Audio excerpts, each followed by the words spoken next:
আর bright ইলেকট্রনিক্সে স্বাগত জানাই। আজ আপনাদেরকে দেখাবো একটা স্ট্রেঞ্জার 5K। দেখুন স্ট্রেঞ্জার 5K। তো দুদিকে দুটো মডিউল দেখুন আমি খুলে রেখেছি। তো প্রথমে যে মডিউলটি রয়েছে এখানে দেখুন এর একটা হচ্ছে ডায়োড শর্ট হয়ে গেছিলো, ডায়োডটা আমি খুলে নিয়েছি। আবার সেকেন্ড মডিউলটা দেখুন এটা এখানে মসফেট শর্ট হয়ে গেছিলো, মসফেটটা আমি খুলে নিয়েছি।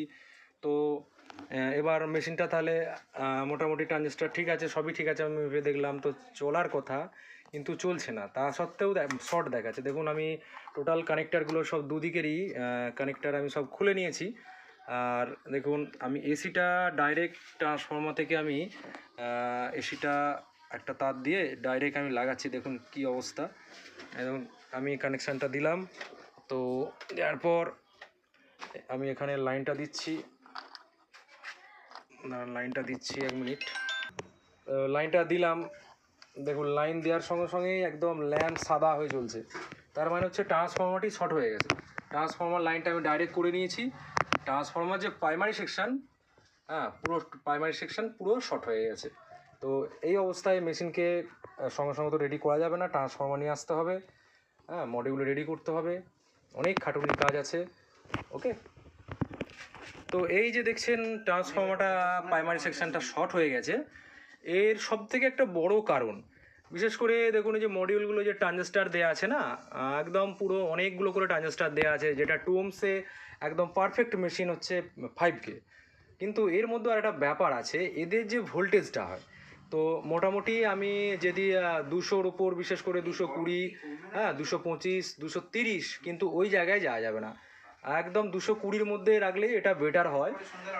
তো সম্ভবত পার্টি এই মেশিনটা স্টেবিলাইজার না ইউজ করেই চালাচ্ছিল, যার জন্য এই সমস্যাটা হয়েছে। তো এদের একটা সবথেকে বড় সমস্যা কি, মানে এই মডিউলের থেকে আগে ট্রান্সফর্মার পুড়ে যায়। কারণটা কি না, ট্রান্সফর্মার পুরো টোটাল চাপটাই এই মেশিন বেশি মানে নিতে থাকে। আরেকটা ব্যাপার হচ্ছে এই মডিউলগুলো দেখুন অনেকগুলো করে ট্রানজিস্টার দেওয়া আছে, যার জন্য কি হয়, ট্রানজিস্টার পুরার প্রবণতা অনেক কম হয়ে যায়, কিন্তু পুরো লোডটা পড়ে যায় ট্রান্সফর্মার উপরে, যার জন্যে ট্রান্সফর্মারটা বেশিরভাগ আপনি দেখবেন স্ট্রেঞ্জারের ট্রান্সফর্মারটাই বেশিরভাগটা পুড়ছে। তো যাদের যাদের স্ট্রেঞ্জার মেশিন আছে অবশ্যই মাথায় রাখবেন যে এর ভোল্টেজ ফ্যাক্টরটা যেন ঠিকঠাক থাকে। ভালো করে স্টেবিলাইজার দিয়ে মোটামুটি 200-র ওপর, ওই 220 পর্যন্ত আপনি রাখুন, তাহলে কি হবে, ট্রান্সফর্মারগুলো একটু লংজিভিটি হবে। আর বেশি ভোল্টে অবশ্যই চালানো যায় না, কারণ কি এটা হচ্ছে সামনে একটা দেখুন এখানে হচ্ছে লাইন হাই এর একটা সিগন্যাল আছে, তো এখানে প্রোটেকশান হয়ে যায়। কিছু কিছু ক্ষেত্রে এই লাইন হাইটা প্রবলেম হয়ে যায়, এই বোর্ড থেকে সার্কিট থেকে প্রবলেম হয়ে যায়, সেক্ষেত্রে ট্রান্সফর্মারগুলো আগে পড়ে যায়। দেখা যায় যে আমার স্টেবিলাইজারের ভোল্টেজ 250-র মতো হয়তো হয়ে গেছে, তো আমার এখানে যে লাইন হাই লাইটটা এটা কিন্তু আমার জ্বলছে না, হয়তো কোনো কারণে ভেতরে সার্কিট ড্যামেজ হয়ে গেছে, যার জন্যে লাইন হাইটা জ্বলছে না, আর এর কারণেই ট্রান্সফর্মারগুলো আগে পড়ে যায়। ওকে, তো আরেকটা ব্যাপার, আরেকটা আমি আগের ভিডিওতে আমি দেখিয়েছিলাম, এই যে কানেক্টারগুলো, এই যে কানেক্টারগুলো দেখুন, এখানেও যে কানেক্টারগুলো মোটামুটি সব আঠা দিয়ে লাগানো রয়েছে, এইগুলো রাস্ট পড়ার জন্য তো এই মডিউল প্রবলেম হয়। আর একটা বড় প্রবলেম হয়, এই যে ভোল্টেজের যে কানেক্টারগুলো, এইগুলো হিট হয়ে যায়। হিট হয়ে যে যখনই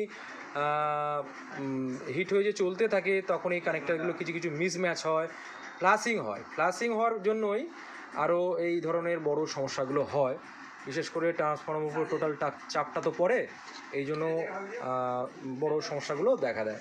তো যেখানেই এই অ্যাম্পলিফায়ার আপনারা নিয়ে যাবেন বা একটা স্টেজে গিয়ে বা আপনারা একটা ফিল্ডে গিয়ে বাজাবেন, আপনি মেশিনটা অবশ্যই, আমি আগেও বলেছিলাম এখনও বলছি, ভালো করে একটা ক্লিন করে নেবেন, ভালো করে ধুলোগুলো আগে পরিষ্কার করে নেবেন, করে তারপরে ফিল্ডে নিয়ে যাবেন বা ফিল্ড থেকে নিয়ে এসে আপনারা বাড়িতে রাখবেন। তাহলে এই মেশিনগুলো অনেকটা খারাপের হাত থেকে অনেকটাই বাঁচবে।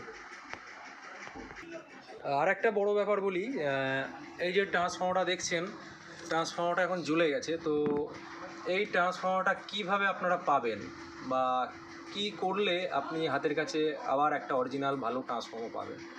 তো এদের যে অরিজিনাল মানে নিজস্ব এদের হচ্ছে সার্ভিস সেন্টার আছে, কলকাতায় আছে এদের নিজস্ব সার্ভিস সেন্টার। তো ওই জায়গায় গিয়ে আপনারা যোগাযোগ করে এই ট্রান্সফর্মারটা নিয়ে যান। ট্রান্সফর্মারটা নিয়ে গেলে ওরা ওখান থেকে কিছুটা, এই যে পুরনো ট্রান্সফর্মারটা কিছুটা আপনার টাকা আপনাকে ব্যাক দেবে।